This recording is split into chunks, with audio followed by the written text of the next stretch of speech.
What is up, my viewers? Spang here, bringing you a World of Tanks gameplay commentary. This is one of my matches, and it is the promised Conqueror match after that Never Aim video, which should probably be about 2 videos ago. It's one video later than I promised, but I kind of forgot my own promise, as I typically do in the heat of commentary. This is going to be a battle for, what is this map called again? I'm forgetting it. Murovanka, which is going to be a standard battle. And there are other types of battles on this map. There is an encounter battle. However, there is not an assault mode. However, some sort of conversation going on there. I am completely ignoring it. What's at my own discretion here. If you push the woods, we lose. Well, that is his opinion, and we shall see if that is right. Spoiler alert, it is not. And this Conqueror, now, for those wondering, and possibly you fought it, but you never really understood how to fight it, but it seems like it has pretty soft armor, you would be correct. And right here I take a blind fire at that T-54 lightweight, and that is because, again, replay lag, and I can only assume that is because of errors intrinsic to this version of World of Tanks. It seems to be a common aspect, actually, of 9.5. And I'm not sure if that's because I have an older game client. T59, I'm sorry, T34-3. I saw the Type 59 there. And a T54, so all the Russian communism sort of vehicles. And yes, I know the T34-3. Wow, so many numbers, so many T's. Much Russian, many Soviets. And I will get a free shot on that Type 59, already dishing out over 1,000 hit points of damage. And the enemy team just providing me with no shortage of targets here. But the Type 59 staying out in the open. He's like, I want to die. I'm like, maybe I can help you. Nope.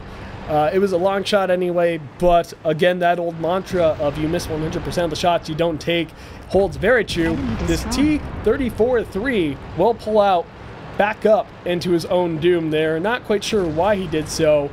I guess he felt it necessary to not get shot by the 50-ton, but the FCM was the least of his concern, especially as his IS-6 ally killed it. And my friend here, the WZ-111, I say my friend, and by that I mean my ally on my team, being very ballsy, and foolishly so, actually, as he drives into the middle of the enemy lines. I do my part here.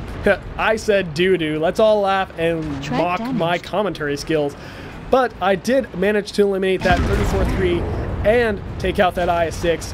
And it looks like my WC-111 ally is still alive because of it. I mean, I saw my ally provide a distraction and an opening for me, and I capitalized on it. Kill number 4 already. It hasn't even been 5 minutes yet. It hasn't even been 3 minutes. Kill number 5 within the first 3 minutes of this match, and this is what I'm talking about with this tank. I'm already down to 6 standard armor-piercing shells, and that is because this tank has a ridiculous, and I do mean ridiculous, rate of fire for a heavy tank. Its DPM is just absolutely absurd. The 215 Bravo heavy tank is even more so, and I mean, you just gotta capitalize on it and abuse it. And that is exactly what I've been doing this entire match. And pretty much my mindset was, hey, I got rate of fire, ladies, and I'm going to abuse it, and I'm going to take you to town. And right now, over 3,000 damage done as my T-34-3 ally pulls in front of me. I'm still at full health because, well, the enemy team hasn't really been focusing me down. Their own mistake, but I will take a little bit of damage here as the ISU-152 looks at me. And I'm like trying to wiggle my tank a little bit back and forth, hoping he will shoot me in the tracks for no damage, but unfortunately it does not happen. And I get kill number 6, Mama Monster kill, in under 4 minutes. That Saint Emile may provide me with kill number 7. There we go. I actually did wait for it. And hopefully I can get myself a Radley Walters. I don't recall if I do or don't, but we'll find out together, won't we? I mean, keep in mind, this is being recorded when 9.9 is out, months after this game was actually played. So my own recall is a little bit limited, but the Type 54 lightweight is kind of circling our T-26E4 ally, our Super Pershing. And, well, he's certainly not going to do much of an impact here as the, well, will our Super Pershing ally die? Well, not if I have anything to say about it. I am on the rampage as the game commentator. So realistically put it, as the Unreal Tournament sound mod pack, which I am so in love with, so effectively termed it. And I have to say, having that sound pack installed makes World of Tanks so much more enjoyable for me. It just adds that little bit of comedic and entertainment value that the game, I feel, is lacking, honestly, at times. That M12 trying to be a bit sneaky and stay alive, pushing far up on that side, but our team managing to get all of the enemy team without any sort of difficulty whatsoever. Me getting over 4,000 damage and over the Top Gun limit. I was going to say over 8 kills, but that would have just been plain wrong. And again, this is video number 3 in a trilogy that I typically record in 3s. Maybe I should cut that down due to my own fatigue that happens. But ignoring that, let's go to those post-game stats and see how both teams actually did. And here we go with those post-game stats, but they don't really tell us anything we didn't already know, other than Mastery Badge First Class. But the Bradley Walters, the TIE Caliber, and the Top Gun are all to be expected. The only enemy, I'm guessing that means, yeah, I didn't kill him. Okay, I'm kind of getting familiar with this interface a bit more. Still got a lot of kills and only one tank I damaged that I did not kill, but we'll see that soon enough. And the final score and damage, as well as pretty much everything else, I rank on top for my team and obviously for the enemy team as well. Their IS-3 putting up a formidable fight, definitely doing his hit points and damage and carrying his own weight, and more so with the 2 kills, 1874 damage, but not even close to my 4055 with 8 kills. Now, there was very few tier 9s for both teams, which put me in a great position to absolutely run over the enemy team and abuse my rate of fire. And I said rate of fire, ladies, earlier on in this match, which is the same acronym as ROFL, rolling on the floor laughing. And I promise you, I had a maniacal evil laugh going on as I just 100% steamrolled that enemy team. Would we have won without me?